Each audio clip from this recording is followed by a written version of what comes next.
नमस्कार. मी संग्राम लक्ष्मण रेडके. सध्या इंदापूरमध्ये जी प्रकरणं घडतायत, म्हणजे कोर्टाचे निकाल असून सुद्धा सगळी गोष्ट कोर्टा थ्रू कायद्या थ्रू होऊन सुद्धा जो काय अन्याय सहन करावा लागतोय तो कुठंतरी थांबला पाहिजे म्हणून आज खरं प्रसारमाध्यमांसमोर आलोय. आणि या सगळ्या गोष्टींना किंवा या सगळ्या त्रासाला फक्त एकमेव आमचं कुटुंब कंटाळलेलं नाही. ही जी सगळी थांबलेली मंडळी आहे, ह्या सगळ्यांचा सेम प्रॉब्लेम आहे. सगळ्यांना तेवढाच त्रास होतोय जेवढा आम्ही सहन करतोय आता. कारण सगळ्यांकडे कागदपत्र आहेत, सगळ्यांना कोर्टाची बाजू सगळ्यांची सेफ आहे, सगळ्यांनी व्यवस्थित कोर्टा थ्रूच सगळ्या गोष्टी केलेल्या आहेत. पण तरी सुद्धा कुठंतरी कोर्टाच्या निर्णयाला जुमानलं जात नाही. म्हणजे इंदापूरमध्ये ह्या गोष्टी घडतात याचं जरा थोडंसं वाईट वाटतं. इंदापूरची जनता सुज्ञ आणि सुदृढ आहे, पण कुठेतरी ह्या गोष्टी घडतायत म्हणून आज प्रसारमाध्यमांसमोर आलोय.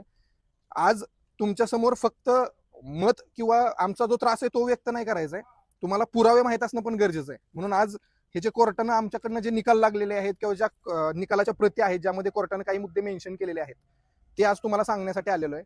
हे पूजा ढमढेरे किंवा नीता शेखर शिंदे यांनी जो काही उत्मात मांडलाय आता इंदापूर तालुक्यामध्ये, तर कुठंतरी ही हुकुमशाही थांबली पाहिजे. ह्यांचा जो काही राजकीय पाठबळ ज्यांना कुठं बार्शीकडून वगैरे कुठनं ते मिळतंय, जे सूरज ढमढेरेंकडनं, ते कुठंतरी थांबलं पाहिजे. म्हणून आज आलोय तुमच्या समोर. कोर्टाचे काही निकाल आहेत त्याच्या प्रती आहेत माझ्याकडं, आणि त्या तुम्ही ऑनलाईन कुठेही बघू शकता. मी मागच्या व्हिडिओमध्ये पण सांगितलं होतं, आताही तेच सांगतोय, तुम्हाला ऑनलाईन कुठेही बघायला भेटतील. त्यामध्ये माझ्याकडे एक प्रत आहे कोर्टाच्या निकालाची, तसं सगळंच घेऊन आलोय. त्याच्यामधला मुद्दा क्रमांक 1 आहे 242/2007 एक्झिबिट 5, दिनांक 28/9/2007 ची ऑर्डर आहे. त्याच्यात मुद्दा क्रमांक 6 नुसार not come with clean hands असं कोर्टानं स्वतः सांगितलेलं आहे. म्हणजे नीता शेखर शिंदे किंवा पूजा ढमढेरे यांनी कोर्टामध्ये एक मुद्दा सांगितला आणि त्याच्यामध्ये कोर्टानं त्यांना ही गोष्ट बजावलेली आहे. म्हणजे मी माझ्या मनाच्या गोष्टी सांगत नाहीत. These two documents were filed by the complainant. They cast serious aspersions over the contentions of the complainant that her deceased husband was receiving rent. The complainant has not come with clean hands before the court. म्हणजे सांगण्याचा उद्देश एवढाच आहे की तुम्ही कोर्टामध्ये सुद्धा चांगल्या हाताने गेलेले नाहीत. कोर्टामध्ये पण तुम्ही दिशाभूल करण्याचे प्रयत्न केलेले, ते स्वतः कोर्टानं नमूद केलेले मुद्दे आहेत. मी माझ्या मनाची एकही गोष्ट सांगत नाहीत आणि इथं थांबलेल्या प्रत्येकाकडे ह्या गोष्टी आहेत. म्हणजे एवढी लोक जर अन्यायग्रस्त असतील तर कुठंतरी कायदा सुव्यवस्था इंदापूरमध्ये बिघडते असं दिसतंय. दुसरी गोष्ट आहे, त्यांनी बारामती कोर्टामध्ये क्रिमिनल रिव्हिजन नंबर 85/2007 दाखल केला. त्याचा निकाल 26/10/2010 ला लागला. त्याच्यामध्येच मुद्दा क्रमांक 8, याच्यावरती मुद्दा क्रमांक 8 मध्ये कोर्टानं स्वतः नमूद केलेलं आहे की तुम्ही पूर्णपणे भाड्यावर अवलंबून आहात.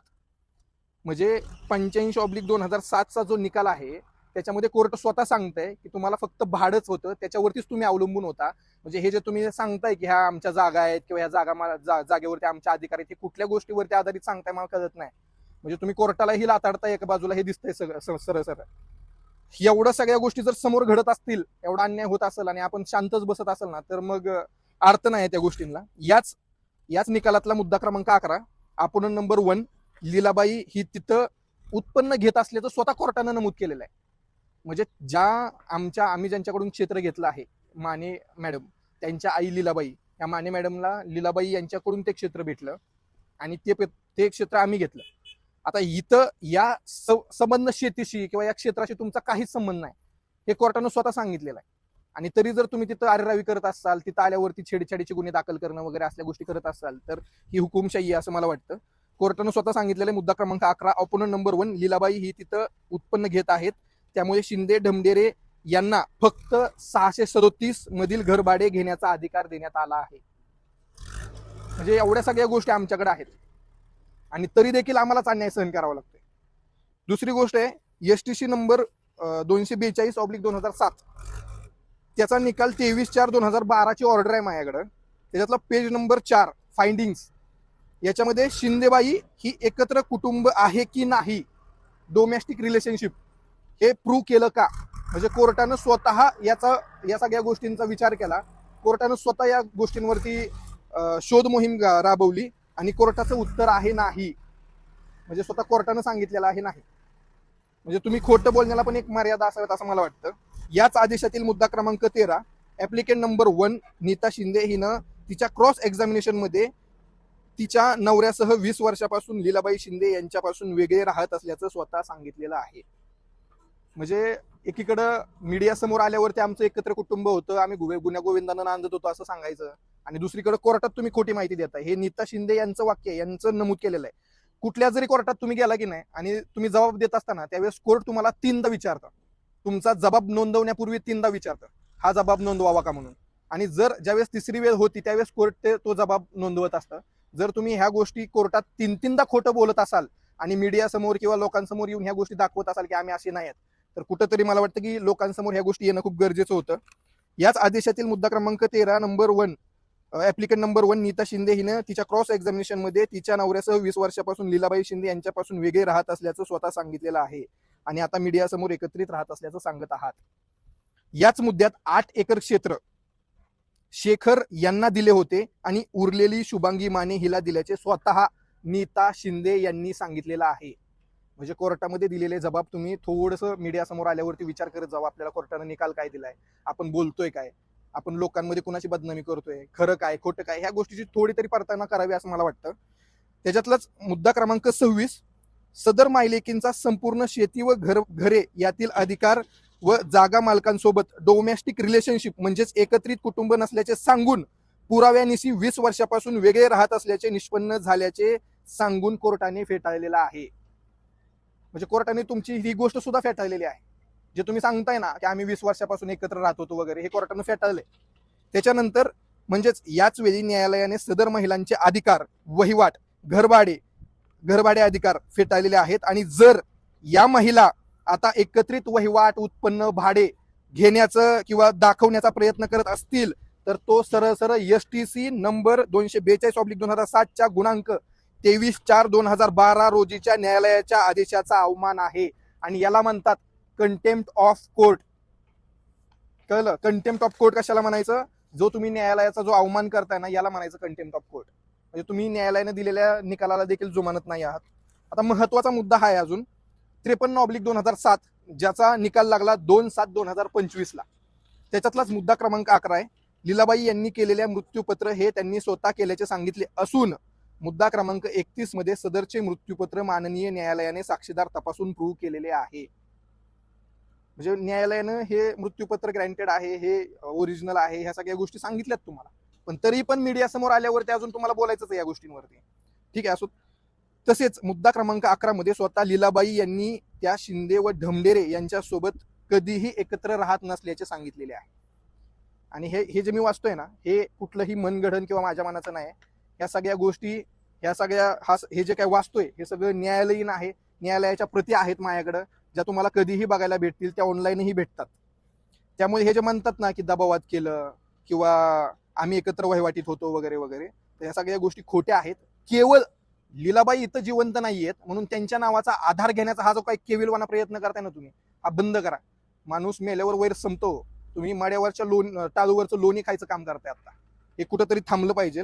त्याच्यात पेज नंबर 8 फाइंडिंग्स, पुन्हा एकदा न्यायालयानं फाइंडिंग्स केलं यांचे एकत्र कुटुंब होती का, तर त्यावेळेस पण न्यायालयानं सांगितलेलं आहे की नाही. म्हणजे खोटं बोलायला पण मर्यादा असाव्यात.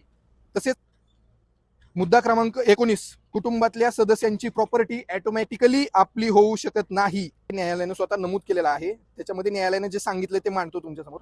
Part of joint family doesn't automatically make property joint property, असे म्हणून ढमढेरे व शिंदे यांना जे ऑटोमॅटिकली पैसे आणि जमीन पाहिजे त्याला न्यायालयाने लगाम लावला आहे. हे सगळं न्यायालयाचं आहे. हे सगळं जे वाचतोय ना मी, हे सगळे न्यायालयाचे निकाल आहेत. आणि मला वाटतं की कायद्यापुढं, न्यायालयापुढं तुम्ही आम्ही सगळे क्षुल्लक आहोत. म्हणजे मी जर इथं येऊन रडलो, मी जर इथं येऊन माझी व्यथा मांडली आणि इथं न्यायालयानं दिलेले निकाल, पोलीस प्रशासन कुठं काय, ह्या सगळ्या गोष्टींना मी जुमानलं नाही, त्यांना डायरेक्ट फाट्यावर मारलं, म्हणजे असं तुमच्या बाजूने न्याय होईल किंवा तुम्ही कुठंतरी खरं बोलतोय असं जगाला दाखवण्याचा प्रयत्न करताय ना, तर हा जगाच्या लक्षात येतोय.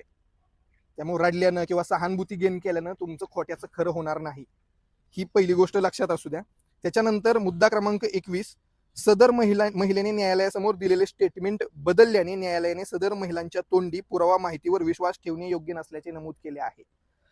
आता हे काय बघा सांगतो. Therefore the oral evidence adduced by plaintiff herself is not trustworthy. Therefore the oral evidence of plaintiff is not reliable.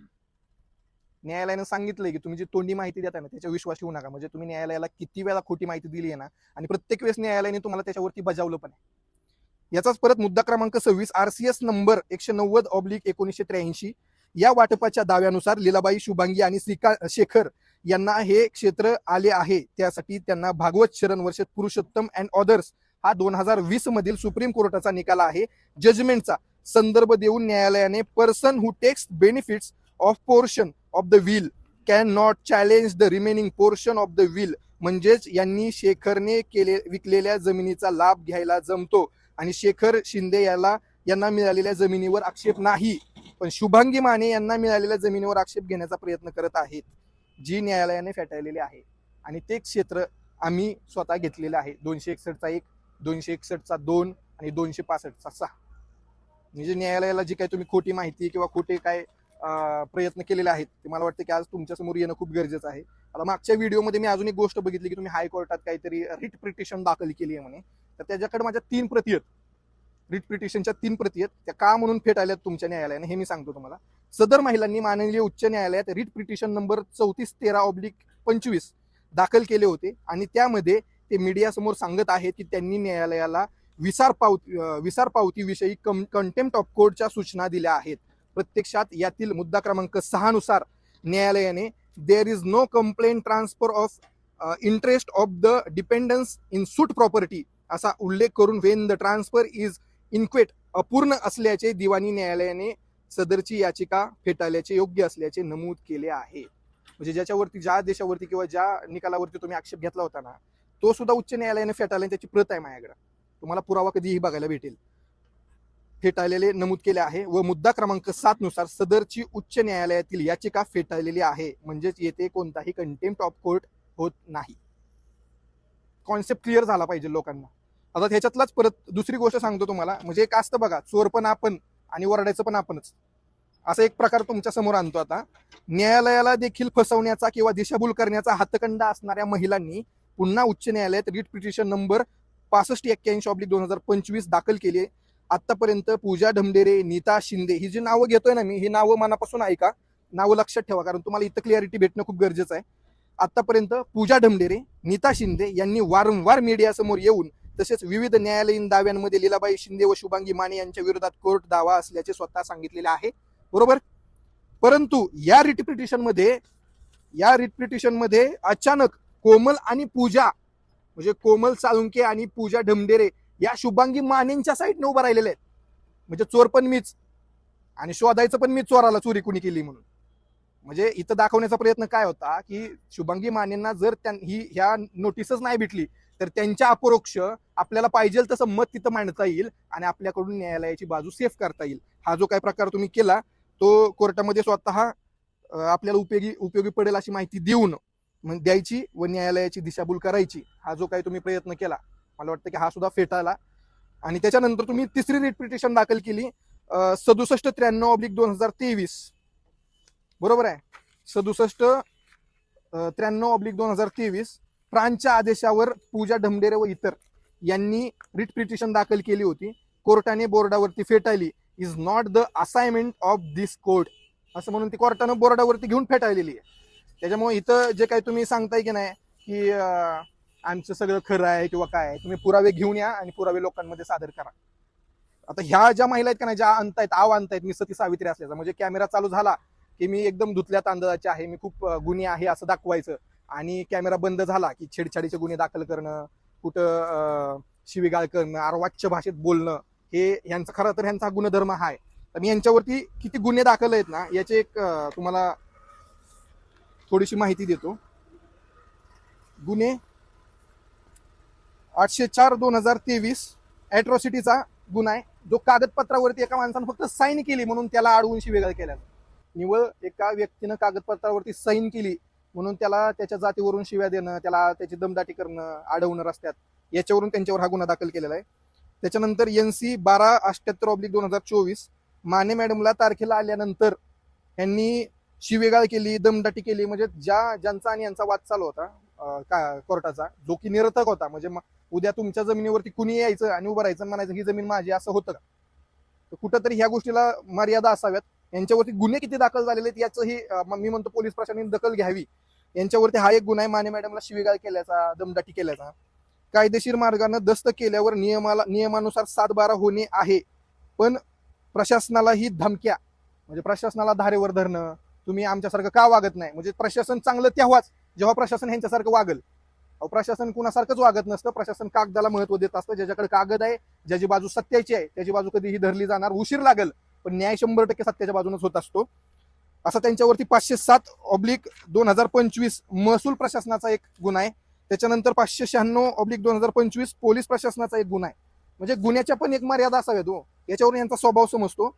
दरम्यान या महिलांनी शेतकऱ्यांना सतत त्यांच्या स्वभावानुसार महिलांच्या छेडछाडीचे खोटे गुन्हे देखील दाखल केलेले आहेत. आणि स्वतः सगळ्या गोष्टी करायच्या आणि पोलीस स्टेशनला जाऊन छेडछाडीचे खोटे गुन्हे दाखल करायचा, हा जो काही यांचा हातखंडा आहे ना, हा कुठेतरी थांबला पाहिजे. 487/2025 प्रमाणे खोटा छेडछाडीचा गुन्हा दाखल केला. त्यामध्ये इतर जागा मालकांनाही ओढलं गेलं आणि या सगळ्या गोष्टींना कंटाळून काही जागा मालकांनी स्वतःची जमीन नाईलाजाने विकली. जी वस्तुस्थिती आहे तिथली.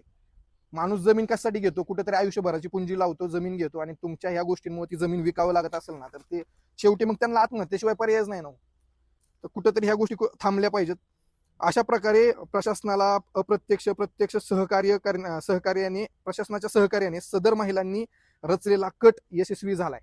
म्हणजे यांना जे आत्मसात करायचंय ना, की कुठेतरी जमीन मालकांना, जागा मालकांना त्रास द्यायचा, खंडणी मागायची. आता ही खंडणीचं मला पोलीस प्रशासन का याच्यावरती काही कायदेशीर कारवाई करत नाही ना, मला हा प्रश्न पडतो खरं तर. कारण ह्यांनी खंडणी मागितलेल्याचे ऑडिओ आहेत आमच्याकडे, जे आता इंदापूरमध्ये सुद्धा व्हायरल होत आहेत. इंदापूरमध्ये बऱ्याच न्यूज चॅनलनी टाकलेले आहेत, बऱ्याच व्हॉट्सअप ग्रुपवरती ते व्हायरल होत आहेत. यांनी स्वतः पूजा ढमढेरे यांच्या आई नीता शेखर शिंदेंनी स्वतः 2-2, 3-3 लाखाच्या मागण्या केलेल्या आहेत जागा मालकांकडे. गुंट्या प्रति गुंठा आम्हाला 2-2, 3-3 लाख द्या तरच आम्ही तुम्हाला तिथे येऊ देऊ. म्हणजे तुम्ही खोट्या छेडछाडीचे गुन्हे दाखल करणार आणि ह्याच्या भीतीपोटी, याच्या सगळ्या गोष्टींपोटी जर तुम्ही जागा मालकांकडून पैसे वसूल करणार, खंडणी गोळा करणार, तर हे कुठेतरी थांबलं पाहिजे. आणि याचे ऑडिओ व्हायरल होत आहेत आणि तरी पोलीस प्रशासन जर दखल घेत नसेल ना, तर मला वाटतं की ह्या गोष्टीचे धागेदोरे खूप लांबपर्यंत असावेत. म्हणजेच बार्शी वगैरे अशा त्या सूरज ढमढेरेंपर्यंत पोहोचलेल्या असावेत. आणि या राजकीय हस्तक्षेपामुळे कुठेतरी यांना पाठबळ मिळत असल्याचं मला दिसतंय. कॅमेरा पुढे आल्यावरती मी खूप सज्जन असल्यासारखं किंवा कॅमेरा बंद झाल्यावरती खोटे गुन्हे दाखल करण्याचा हा जो काही तुम्ही हातखंडा चालू केलाय ना, तो कुठेतरी बंद केला पाहिजे. चांगल्या लोकांना बदनाम करणं कुठेतरी थांबलं पाहिजे. आणि जागा मालकांवरती खोटे गुन्हे दाखल करणं, छेडछाडीचे गुन्हे दाखल करणं, कुठं शिवीगाळ करणं, आरवाच्य भाषेत बोलणं, ह्या गोष्टी कुठेतरी थांबल्या पाहिजेत असं मला वाटतं. माझं नाव सोमनाथ पोपटकर आहे. आम्ही देखील तिथं क्षेत्र घेतलंय 261/3/1 मध्ये माझं क्षेत्र आहे. आणि आम्ही तिथं जर गेलो तर आम्हाला दमदाटी करतात व आम्हाला म्हणतात की प्रत्येक गुंठ्याला 2 लाख रुपये पाहिजेत. आणि त्याचा साक्षीदार मी स्वतः आहे. आम्ही तिथे गेलतो, खंडणी मागितली, चव्हाण साहेबाला खंडणी मागितली, आम्हाला खंडणी मागितली. पण त्यांना कशामुळे द्यायचं, का ते बाय असल्याचा गैरफायदा घेते ते. आणि तिथं आता तहसील कचेरीपाशी येऊन पेट्रोल ओतलं, ही कुठला कायदा? मग बाय असल्यामुळे त्यांनी ही करायचं का? आम्ही कुणाकडे जायचं? मग प्रशासनाकडे गेलो तर त्यांच्यावर खंडणीचा गुन्हा दाखल होत नाही, दुसरं कुठलेच गुन्हा दाखल. त्यांचं म्हणलं की गुन्हा दाखल होतात आणि आमचं म्हणलं गुन्हा दाखल होत नाहीत. हे आता आम्ही 8-9 वेळा पोलीस स्टेशनला गेलोय, पण त्यांनी आमचं काही एक गुन्हा दाखल केला नाही, काय नाही. आम्हालाच म्हणतात बघू करू, पण कधी करणार आहेत? मग आम्हाला कष्ट करून आम्ही शेती घेतली तिथं, पण आमचं तिथं काही चालत नाही. कारण की आमचं पहिलं ताबा होता तरी त्यांनी बी हे केलं, कंपाऊंड ही पाडले. ही कुणाच्या जेव्हा करतात, ही प्रशासनाने बघायला पाहिजे. ही अशी आमची विनंती आहे त्यांना की ही बघायला पाहिजे, असं आमची विनंती आहे त्यांना. मी सुनील करे, वरकुटे बुद्रुक, ग्रामपंचायत. मी क्षेत्र इथं घेतलेलं आहे ह्यांच्याकडून. तर ह्यांचं आल्यानंतर दमदाटी करणं किंवा कंपाऊंड पाडणं, काही गोष्टी ह्यांच्या म्हणजे अति जास्त होते. त्याला कुठेतरी प्रशासनाने लगाम घातला पाहिजे. बाकीच्या गोष्टी त्यांना गेल्यानंतर काही गोष्टी धमकी देणं किंवा काही गोष्टी अनेक प्रकारचे बोलणं, हे थांबलं पाहिजे कुठेतरी. बाकीच्या गोष्टी आमचं काय नाही, आम्हाला फक्त प्रशासनाने न्याय द्यावा आणि सगळ्या गोष्टी त्यांच्या जी काय त्यांच्या गोष्टी आहेत ती त्यांच्या पद्धतीने शासनाने द्यावं. पण आम्हाला जे काय आहे ते आम्हाला न्याय भेटला पाहिजे. एवढंच बोलतो, थांबतो. मी अरुण धोंडेराम चव्हाण.